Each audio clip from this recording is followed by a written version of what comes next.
أعوذ بالله من الشيطان الرجيم بسم الله الرحمن الرحيم إن الذين كفروا سواء عليهم أأنذرتهم أم لم تنذرهم لا يؤمنون. Daha önce defalarca dile getirdik. İçeride 25 seneye yakındır yatan mazlum insanlar var. Gerçekten bunların içerisinde hiçbir suçu olmadığı halde, ki daha önce de dile getirmiştik Sivas olaylarında, olay günü Kayseri'de olduğunu ispat etmesine rağmen hala 25 yıldır cezaevinde olan insanlar var. Bakın, uzun süreli hapis hayatı insan fıtratına aykırıdır. Ve İslam'da hiçbir suçun cezası 25 sene hapis değildir, müebbet hapis değildir. Her suçun kendine göre bir cezası vardır ama hiçbir suçun cezası uzun süreli hapis değildir. Adam içki içmişse 10 değnek yer, katıksız hapis, ondan sonra çıkarılır. Hırsızlık yapmışsa eli kesilir. Adam öldürmüşse kısas uygulanır ya da barışır karşı tarafta. Ama bakıyoruz hiçbir suçun cezasının böyle uzun süreli hapis olduğuna rastlamıyoruz. Tam 11 hafta önce Yusufilerimiz için başlatmış olduğumuz seferberlik halimize ilk günkü heyecanımız ve azmimizle devam ediyoruz. Bugün burada mazlumca yıllarını zindan köşelerinde geçiren Yusufiler için toplandık. Bu sorunu çözmek için yetkili erkler bizi bu meydanlarda görmekten bıksa da biz bıkmadan, usanmadan Yusufilerimiz için attığımız çığlıklar duyulana kadar hakka aykırmaya devam edeceğiz. Hep bahsediyoruz, Yusufi diyoruz. Neden Yusufi diyoruz?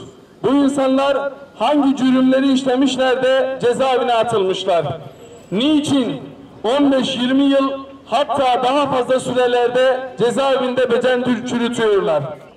Yusufiler kimdir? Anlatalım. Onlar ki 90'lı dönemin kirli yapısının iftiralarına maruz kalan masumlardır.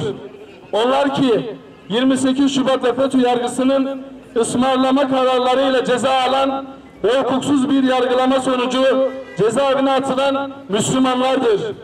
Onlar ki yine karanlık dönemin mimarlarının vahşi militanlarınca kaçırılan, işkencelerden geçirilen, kendisine uygulanan şiddet sonucunda böbreklerini, ciğerlerini, organlarını kaybeden mazlumlardır.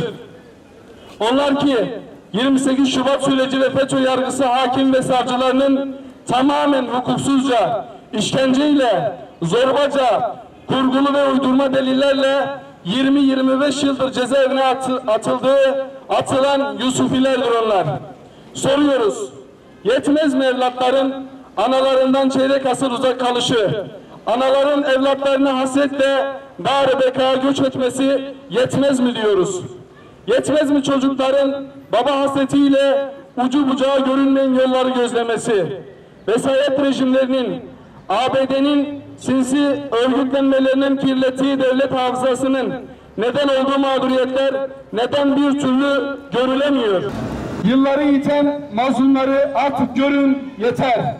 Yetkililerin bu mağduriyetleri giderme imkanı ve fırsatı vardır.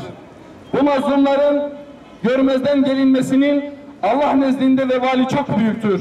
Sinsice tuzak kurup masumları hapseden zalimlerin akıbetini yaptıklarının kendilerine kar kalmadığına hepimiz şahidiz, hepimiz görüyoruz.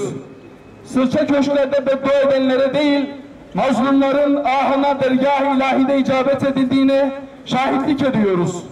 Zulmü icra edenler nasıl zillete düşer olduysa, bu zulümlere sessiz kalanların da sonunun zillet olacağından korkuyoruz ve hatırlatıyoruz onlara.